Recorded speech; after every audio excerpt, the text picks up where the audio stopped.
Hey guys, it's Cecilia and welcome back to my channel. Today we're going to be using this beautiful 10x8 album by Ali Edwards to document my first spread for the 2022 Project Life.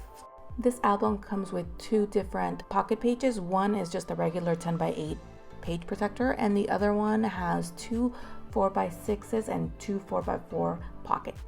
The one I'm going to be using for this spread is the one with the 4 pockets, and I've already gone and pre-printed my photos using the Canon Pixma Pro 100. It is discontinued now, but it is such a great printer. I absolutely love it. I started trimming these photos using the Fiskars Precision Rotary Trimmer, which is rather large and off-screen. For further precision, I then used the Tonic Studios Mini Guillotine Trimmer. I'm putting the photos in the pocket and then I'm going to get started with the title card. I am using the Humble and Create Happy and New cards. I have modified them slightly. I changed the shade of some of the circles in the main card, and then I think I also changed the background on this one. I modified the color of the emoji up on the top, and then I also changed the color of the Happy New Year card from like a mustard to more of a blush color. I want to have the January and gold on vellum, and the one that I previously made was a little too small. So I jumped back on the Silhouette software, I added my text and an offset, and then I printed it using a laser printer. I had a bit of a problem with the Silhouette recognizing the registration marks on vellum, so I added some mini post-it notes to make sure that the Cameo could see the registration marks clearly. And then I cut it using the Cameo 4, and I really do like this size a lot better.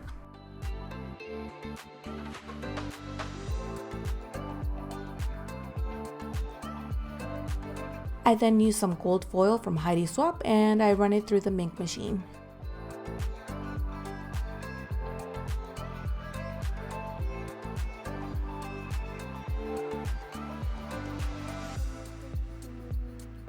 Once it's done, I check to make sure that it's cool, I guess just to make sure that I'm not going to lift any extra foil up.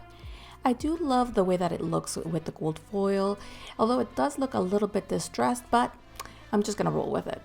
The next challenge is adhering the title to the card, and this is because A, it's on vellum, and B, the card is actually photo paper, so I didn't want it to get wrinkled with like liquid glue, and also I didn't want to use my mini attacher, so I opted for the Siron sticker maker, hoping that it would apply an even coating of adhesive on the back. Unfortunately, that wasn't the case, but I was running out of daylight and I needed to finish the spread. Next, I wanted to use another one of the Humble and Create cards. I also modified the colors on these slightly to go with the rest of the layout. And I originally wanted to do this on vellum, but I completely forgot. And so I thought, okay, well, maybe I'll just make a flip card with this. But again, I was running out of daylight and I didn't want to go find a photo of Waluigi, who was my character when I won. So I decided to print it out on vellum and test it out.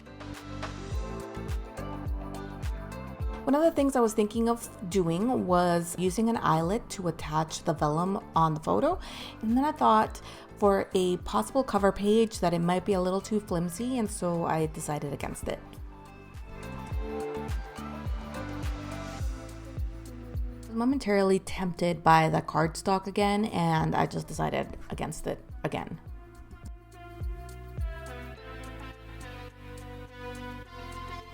To add a little bit of journaling onto a couple of photos, I used the labels from Kelly Perky's Paper Person shop, and these are from the December Countdown kit. For the picture of Maya, I used the label with the 2022 on it because it just fit a little bit better than on the brunch one. And basically here my husband is trying to teach Maya to come up on his chest so that he can pet her. It is her absolute favorite when he comes to pet her when she's hanging out by the window, and so he just wanted to take it up a notch. And of course, she's giving me a look because how dare I take a photo of that moment. For the photo of our brunch, I added the navy blue label and just added a little bit of journaling to that as well. For the journal card at the top, I copied and pasted the emoji from the Humble and Create card that I had recolored. I shrunk it and then I added journaling about how we brought in the year playing Mario Party Superstars. At this point, I was really running out of daylight and I was like, okay, I'm just gonna call this done. Alright guys, so this is 2 days after, and I wasn't too happy with the way that the January stuck on there. It was kind of hard to see. You had to see it from different angles. So what I did was I cut another piece using the silhouette, but this time I used the foil quill on the silhouette with the rose gold instead, and I really like that so much better. So what I did was I recolored the background of the title card. I made it a little bit lighter, maybe more indigo, and then I reprinted it. Okay, so now that we're back at double speed, I just wanted to mention that right now I'm just going through and trying different things. I'm trying my big camera for recording. I'm trying a different lighting system. This is filming during the day in Germany. So we've had a lot of days that are like cloudy or overcast or foggy, and so the lighting has been atrocious, and I'm trying to figure out the best way to do this again. So for all these changes and the bad lighting, I apologize, and thanks for sticking around. So back to the title card, I wanted to double layer the vellum, but I decided to go with Duralar, which is like vellum, but it's for mixed media. It's a polyester film, but it doesn't take heat very well. I tried to use the foil quill on this, and it just did not stick. So I just decided to go ahead and just cut it. Next, I'm going to use some score tape to try to tape it. So the score tape that I bought is about 1/4 of an inch in width, but it's still too big. That's why I cut it into smaller pieces so that it would fit nicely within the letters. And it can be a little bit slippery on there, but on the vellum, but it worked well.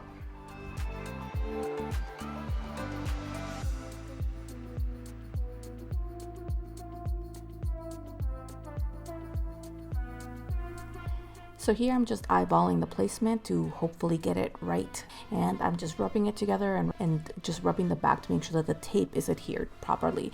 And I'm just gonna repeat this again with the back of it to adhere it to the photo.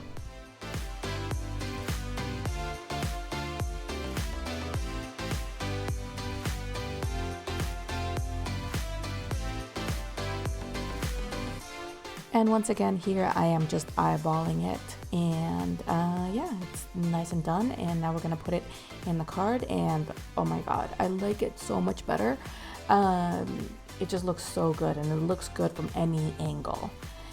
So what are we gonna add here? I have a new stamp kit from Everyday Explorers, and so I'm thinking I'm gonna use one of these cat lady stamps on here. It's a sucker for this face, and while I am a sucker for that face, I just want this one to say this face. And what I'm gonna use is some of that Duralar, and I'm going to use some StazOn ink to stamp it on there, since we know that this film takes ink well. What I'm using here is the Misty platform, which I use for stamping, and it has helped me tremendously with my stamping and my confidence in stamping, because if you don't get something right, then you can go ahead and do it again. Okay, I'm just gonna throw this out. And so I have some washi tape here, and what I'm doing is I'm covering the part that says "Such a Sucker for," and that way when I get some ink on it, I won't get ink on that part. And I'm just making sure that the magnet placement is right, and I'm moving my binder out of the way. So this ink pad is a little extra juicy because it's a brand new one, and so I'm just making sure that there's not too much ink on that, because it totally looks like there is. And so I remove the tape.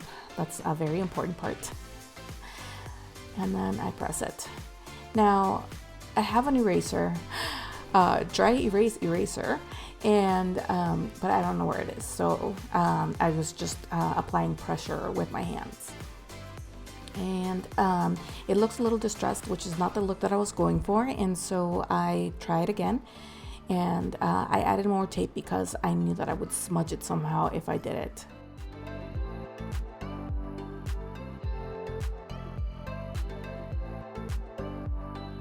Okay, so what I don't like about this is that it has a little too much ink, so we're just gonna try this again. And it is a brand new stamp, so you have to make sure that you stamp it a couple times to get like a really good impression. Or you can use an eraser, but I did not do that. And this turned out perfect. So I'm just fanning it, hoping that it will dry, because this is my first time using ink on it. It looks wet, but it's not. So I'm just making sure that it's not wet, and it's pretty dry. So let's try this one and make sure that it's clean before we rub it, and it's like 99% there. So I'm just gonna cut this. Still had a little bit of tape left on there.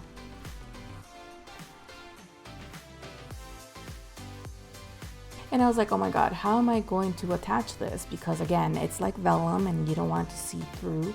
And so I'm like, okay, you know what? Time for the tiny attacher.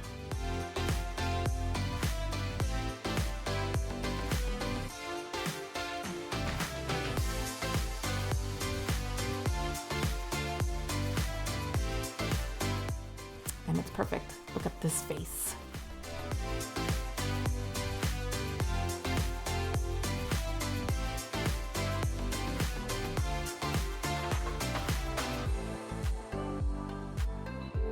Okay, so I'm really happy with the way that this has turned out, and I think that that's gonna do it for our cover page. I don't know that I'm gonna necessarily add another page on top. I do have the year on there, so I think that's good enough, but I'm not sure. Again, apologies for the light. We're not gonna have any sunshine all week. I hope you guys enjoy it and you stick around, and we will see if I stick around with this format. To be perfectly honest, I'm still not sure if this is what I want to do. The reason being is that I just printed out a bunch of photos. I'm not even done with January. These are all the photos, so that's gonna be like a good few spreads. So yeah, what I'm planning on doing is using, so some of these photos are, you know, 3x4s. They have the borders on them, but what I want to do is I want to use some of my 6x9 pocket pages, and then I will trim them down to size, and then that way they'll fit nicely in here, and that way I don't use up all of these. But yeah, I'm gonna need to order some more. I ordered a little bit, but not nearly enough. So stay tuned. Thank you so much for tuning in, and I will see you guys soon, hopefully. All right, I'm gonna try not to let it be so long. All right, take care, guys. Bye.